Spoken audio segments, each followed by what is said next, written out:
The Philadelphia 76ers have been the most consistently disappointing franchise in the NBA. They always find a way to disappoint us as fans, no matter the situation, no matter the season. There's a real herky-jerkiness with being a Sixers fan, never really anything to rely on, except for the fact that they're going to let us down. As pessimistic as that sounds, this constant roller coaster they're really strapping us into.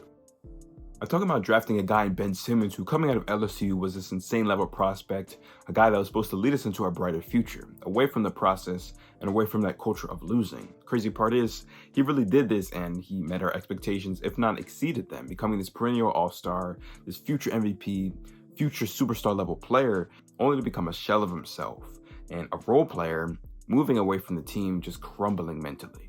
This sort of woeful plummet of hope, this sort of vicious cycle also extends to the Sixers come playoff time. We all know about this team's struggle to get past the second round. Despite this, us Philly fans come back to the start of every single season believing this is the year. But no matter the iteration of the team, no matter what player you want to plug and play, it's always the same result. We have never been rewarded for our potentially ignorant ambitions, and it's getting harder to lift our chins back up at the start of every single season like we have been, at least for me. I want to believe, I want to trust the process, but for how long can we take it? I want to feel good about this team, and I do kind of feel good about this season coming up. That's kind of this abusive relationship that we have with this team. Embiid looks ready like he's lost a lot of weight. Paul George, I believe, can have a bounce back. Can we get a healthy season out of him? The talent is there. Maybe he can get it all together. The pieces are in place. Maybe this is the year, but even if it's not, I think we're in good hands now. Amidst all that there is to be negative about, there is one reason, actually a few reasons why I believe there is something to smile about with this team's future. Whatever happens this year, we have yet another chance to turn things around. Another chance for a brighter future once again.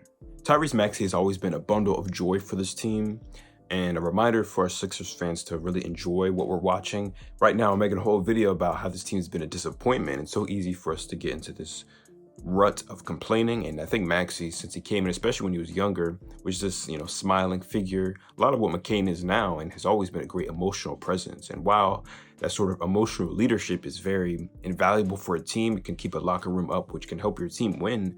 Can't underrate the intangibles. He's also a star on the court and has been a star in the making, and really making good on that sort of, star in the making promise now, being a guy that can average 25 points per game, and he's moving closer and closer to being the leader of this team. Mad Max is one of the most electrifying players in the NBA. He scores the ball with some of the most pace and some of the most bounce, and overall, when he really gets going, he's one of the most relentless guys when it comes to bucket getting that we have in the NBA. What makes me want to use the word relentless in specific when talking about Maxey as a scorer is his speed. When he gets going, there's not really many guys that can keep him in front and stop him. He's one of the fastest and quickest guys with the ball in his hands, and this shows up in a few ways for Maxey in a couple of different spots on the floor, but the thing that opens up his game and allows him to use his speed in the proper way, because it's one thing to be fast, it's another thing to know how to really use it, to be one of the best scorers in the league as he is his ball handling ability. That really opens up his game to use his speed in a way that just kills teams and is dangerous for opposing defenses. The first thing I noticed with Maxey's ball handling is that his size-ups are very good. He does a good job setting guys up and potentially lulling them to sleep long enough to give himself an opportunity to then blow past them. And that's the second thing. His first step is one of the best in the league as well. And once he gets by these guys, he just starts barreling to the basket, and we see his finishing ability. Once Maxey gets to the rim, one of his favorite types of layups to go to is this sort of scoop finger roll underhand type layup. And I love what this does for his ability to eliminate contests and eliminate the impact of contests from defenders. When he has someone pestering him on the side, he does a great job keeping the ball far out from his body and scooping it in, having a very good touch and understanding of where to place the ball. He finds the window very well. A lot of times pretty far from the basket on these scoop type layups. And again, having them so far outside of his body makes it hard for defenders to get to the ball when they're on the side of him. This also has another impact with big men and just players in general at the rim when they're trying to block Maxey. This is where we see a lot of his IQ and understanding of how much air to put under the ball and everything like that. He has a great touch, and again, he goes to the scoop layup when he sees guys closing in on him. And again, just guys can't jump that high unless they're Wemby maybe, but This type of layup just does so much for his game. Lastly, where we see the speed with Max, he's in transition, and simply put, coast to coast, he's one of the fastest guys in the league. And if you play basketball, you know it can be really tough to hit a layup at full speed when you're sprinting. Not everyone can do it, but he does a great job making tough layups through contact and everything like that when running full speed. And again, just very relentless, very tough to deal with. To now speak about another aspect of Maxey's scoring game, we can look at his ability to be a three-point shooter. I would say he's a good three-point shooter. He does a good job creating space. I think James Harden taught him a lot when it comes to that step back. And as we just talked about, the threat that he is as a driver, that opens up a lot of opportunities for him at the three-point line. The more diverse you are as a scorer, the more dangerous you are, and that unpredictability will always give you an advantage. Throughout his career, he's been a 38% three-point shooter, which is very, very good, especially on a pretty good volume, especially over the last couple years. But this past season, the 24-25 season, he was down as a three-point shooter percentage-wise. And I think that's because sometimes in the games that I watched from the Sixers in the 25 season, sometimes he has too much of a reliance on the three-point shot, shooting way too many of them. As we've been talking about, this ability that he has as a driver, I think forces... It should put him in a position to always sort of try to develop a rhythm as a finisher to start games. And when he, again, gets into this sort of mindset that he needs to be chucking up threes, whether it's because he's tired or whatever the case is, that's when we see these lower percentages really start to ram their head. He should always be finishing at the basket primarily. Then you can step out and hit the three. When he does it in reverse and starts to really chuck those shots up, that's when we see him, be less efficient than we would want him to be.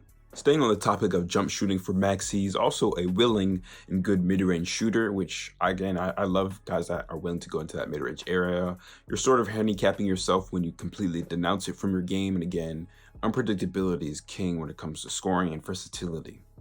Lastly, I want to touch on Maxey as a defender. His best defensive trait is definitely his anticipation with passing lanes and turning guys over, which led him to almost 2 steals per game this past season, coming up at 1.8 a game, which is very impressive. Again, the anticipation is there, and he has very good activity. Maxey came in 2020 and showed us what he was made of and what he was bringing to our organization. A special piece, a bucket of a young guard any team would love to have, and Jared McCain has been just the same. Jared McCain was a very necessary spark in a very bleak season for the 76ers, and what most impressed me in his 23 games for the team in year 1 was his maturity and comfort as a rookie guard. There's a pretty agreed upon idea in the NBA that rookie guards and really young guards in general take a little bit more time to get used to the NBA game and the NBA pace. This is why it was so impressive to see McCain just a few, handful of games into his NBA career have the understanding that he did of his own play in the NBA and how to get his own. Jared McCain has a very simple game and a very simple handle, but it's very effective. And he understands well how to use his handle and his ball control to get guys off balance and out of position. The young guard then does a great job penalizing and punishing these guys for being out of position and sometimes slow to recover. I think he understands angles really well. So again, as he uses his ball handling ability to give himself these angles, he does a great job keeping guys on his side. And most of the time here, he can get all the way to the cup where he really loves that scoop layup. Something else that this future All-Star's fine offensive processing allows for is the ability to counter.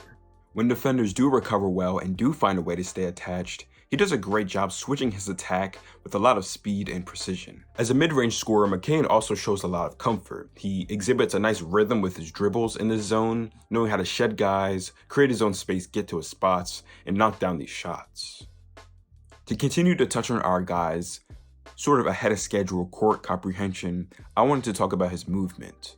When I was watching the Sixers games, I took note of McCain's movement, and what I mean by that is his understanding of where to be and how impressive he was as an off-ball player.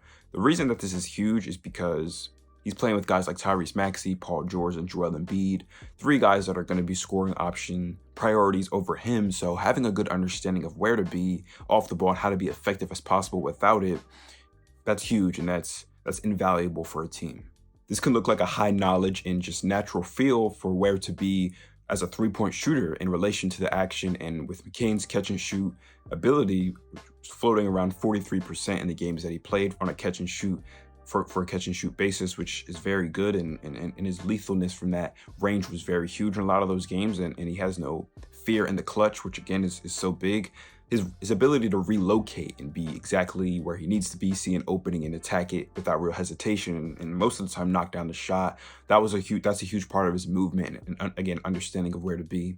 I've seen him locate to a proper spot to find himself, a proper passing lane to get the ball to Embiid in a good way. And that something like that and the relocation from three may seem very simple, but for me, watching it, again, this is a rookie guard, seeing him move around the court in the way that he did and just know where he needed to be for the play to go and the way that it needed to, a sort of off the whim sort of thing, I thought was great. And again, shows his offensive processing and how it's so sharp for being so young.